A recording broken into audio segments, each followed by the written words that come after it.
అందుకే ఎందుకు ఆయన గురించి చెప్తున్నానంటే మేము ఎప్పుడూ దీన్ని అహంకారంగా తీసుకోవాలి. మెగా అభిమానులు ఇలాంటి పదాలు మేము ఎందుకు మాట్లాడమంటే ఇక్కడ అందరి హీరోల అభిమానులు ఉన్నారు. జూనియర్ ఎన్టీ మీరు అందరు సినిమాలు చూస్తారు. రామ్ చరణ్ ఒక సినిమాని ఎక్కువ ఇంకొక హీరోని ఇష్టపడచ్చు, ఒక హీరోని ఎక్కువ ఇష్టపడచ్చు. జూనియర్ ఎన్టీఆర్ గారిని ఇష్టపడతారు, అల్లు అర్జున్ గారిని ఇష్టపడతారు, అలాగే ఒక ప్రభాస్ గారిని ఇష్టపడతారు. ఇంకా హీరోస్ పేర్లు అందరూ చెప్పి ఒకసారి మర్చిపోయి. ఘట్టంనేని మహేష్ గారిని ఇష్టపడతారు.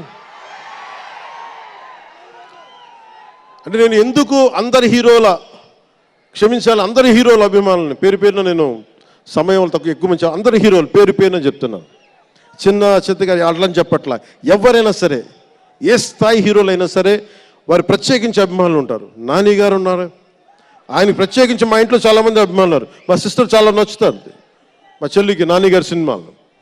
ఇలాగా మా ఇంట్లో అందరికి కూడా మాకు మా చిరంజీవి గారు మాకు నేర్పించింది ఒక హీరోని ద్వేషించే పని మాకు ఎప్పుడు మాకు తెలియదు. మాకు చిన్నప్పటి నుంచి మా జీవితంలో కళమా తల్లి సాక్షిగా చెప్తున్నాం, ఎప్పుడు కూడా మా ఇంట్లో ఈ హీరో సినిమా పోవాలి మేము ఉండాలి మా ఇంట్లో ఎప్పుడు లేదు. అసలు ఆ సంస్కృతి మా ఇంట్లో లేదు.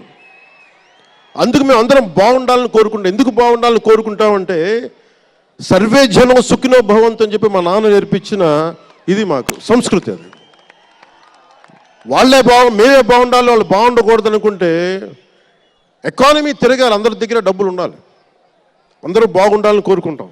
అలాంటి పరిస్థితుల్లో అలాంటి వాతావరణంలో పెరిగాం. రామ్ చరణ్ అలాంటి వాతావరణంలో పెరిగిన వ్యక్తి. నాకు చాలా